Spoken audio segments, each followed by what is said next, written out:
Hi, Sean. How are you today? Good, Sal. How are you? I'm good. Milano yesterday obviously was on a pitch count there. First of all, how did he come out of the game? And second of all, were you happy with what you saw in the limited reps that he got?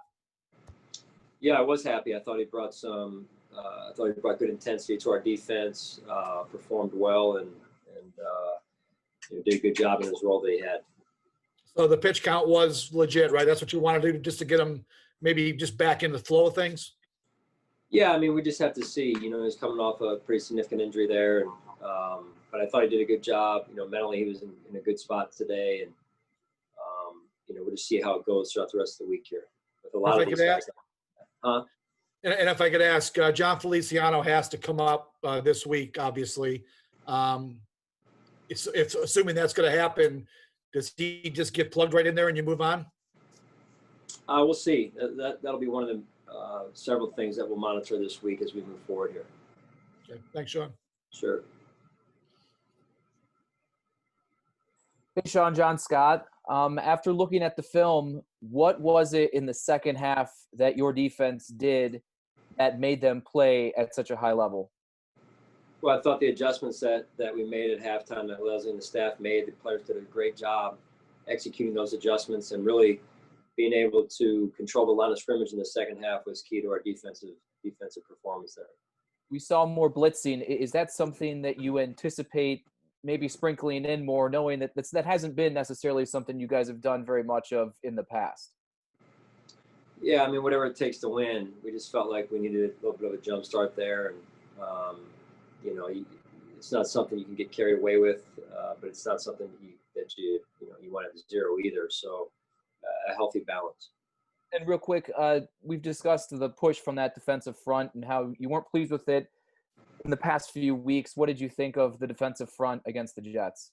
Yeah, I thought they rose to the challenge. They really did, and that the energy they brought, the energy that the entire defense brought. I thought the energy on the sideline in the second half was better. By some of the offensive guys getting up off the bench cheering for the defense, and vice versa, defensive guys cheering for the offense. So it was great to see and great to feel. Thanks, Sean. Sure.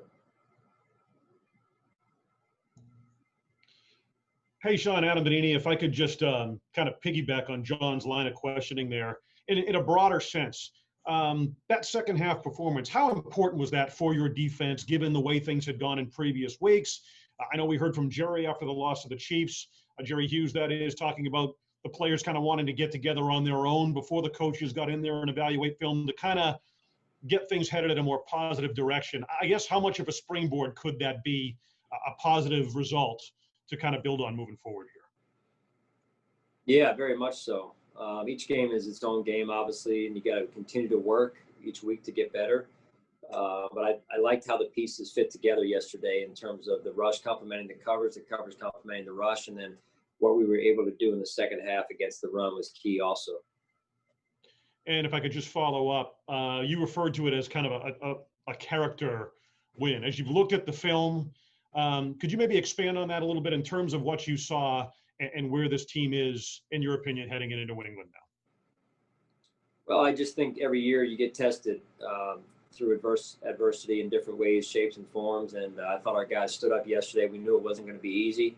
It's never easy in any week of the NFL season, and we were on the road. And I thought, we faced some adversity in that particular game yesterday, early on, down 10-0, and we stayed patient on the offensive side and chipped away at it. Wanted more red zone production, as we all know about.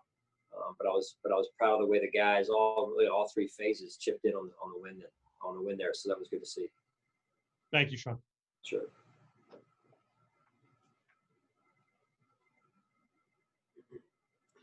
Hold on, I'm trying to get Perino to unmute himself. I'm sorry, 1 second. Okay. There you go.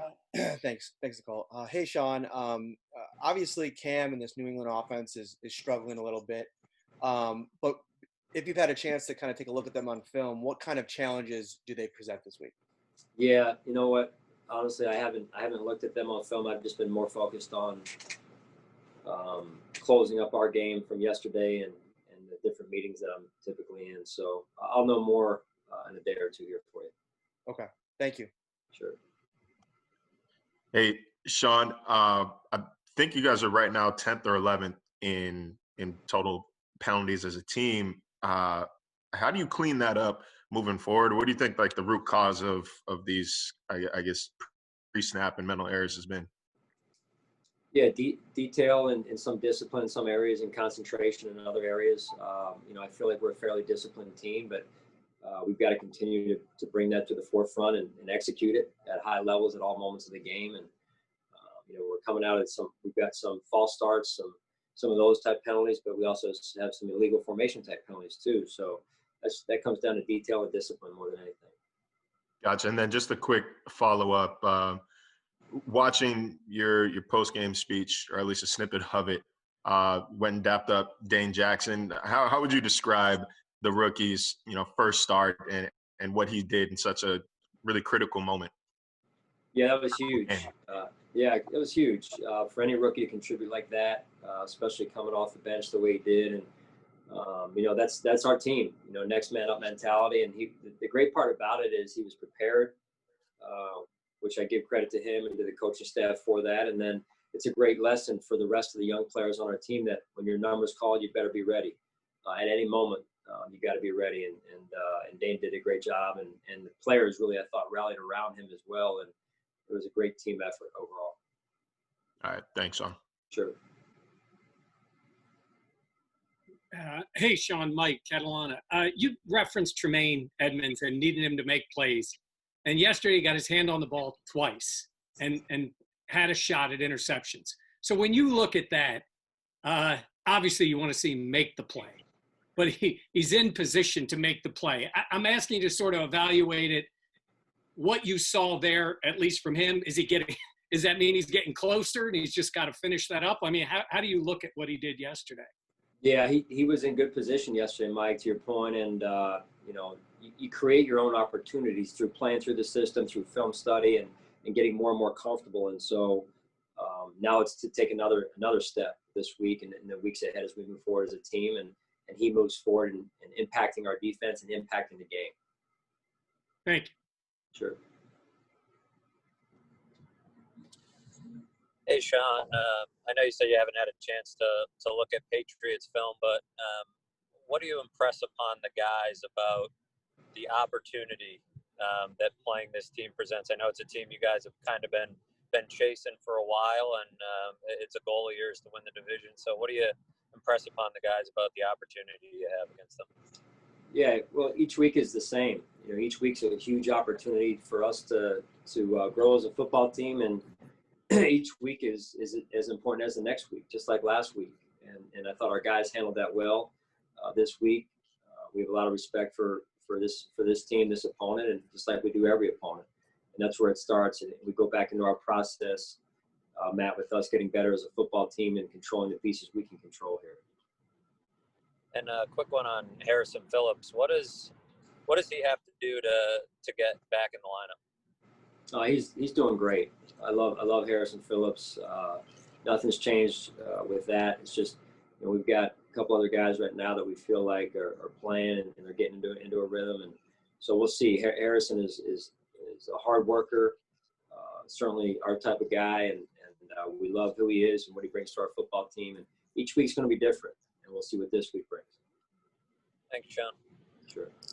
Hey, Sean, Matt Buffet here. I know obviously, this is uncharted territory for everybody, but did you guys get any clarity on kind of what happened this weekend and how you guys move forward from it, just with like a potential timeline and how everybody is doing? Because obviously, the focus needed to be on the game yesterday, and, now I guess just some question marks there. In relation to Dawson with the COVID and the tight end room and stuff. Yeah, I really can't talk about those guys specifically because they're in the COVID IR, if you will. So, just as I said after the game, more than anything, it's our world is dealing with this and learning how to deal with it, and we're doing the same, all the while trying to play a season and football games here. So we always want to do what's right, both in and outside the building. Thanks, Sean. Sure. Coach, good afternoon. Mookie Hawk as well for Sports 1080. How you doing, sir? Good. How are you, buddy? I'm great, Coach. I'm great. Now, we all know that the ugly when, I like it because it lets you know what type of team you have. And how good was it to see them embrace adversity and rise to the occasion? Yeah, that's part of the reason why I felt like it was a character win. Those you got to have character in defining moments of your life and defining moments of your season. And I'm proud of the way the guys responded, not only before the game but also during the game. We were working on an uphill battle right there. So you got young guys stepping in, Dane Jackson and Gabe, and doing a great job. Older guys leading us like Jerry Hughes and Cole Beasley, Andre Roberts. Just great team effort overall. Absolutely, Coach. And hey, most importantly, they found a way to get the job done. So hats off to you and your staff, and good luck this week. Appreciate it, Mookie. Have a good week. Yes, sir. Yes, Coach McDermott. Question for you today, George Radney, Challenger Community News. On the Micah Hyde hit by the sidelines, is there any kind of recourse for the defender when the receiver catches the ball and then turns into the defender when the defender is already coming in to make the hit, make a play on the receiver, but the receiver then turns and ends up being head-to-head contact? That's almost impossible not to happen. Yeah, those are tough. Those bang plays are tough. We just want everyone. Just don't want anyone lowering their target any more than what's safe, because it's a game that has to be played with as we all know, the head in an upright position. So I think that's the key, is just continuing to find that healthy position. Oh, so even if the defender is not really at fault in causing the heavy contact, they still penalized in that situation? Right. That's at the discretion of obviously the official in those situations. I've seen it go both ways, to be honest with you, sir. Oh, okay. Great. And Justin Zimmer, how would you rate his play so far on the defensive line? I thought he did some good things again yesterday.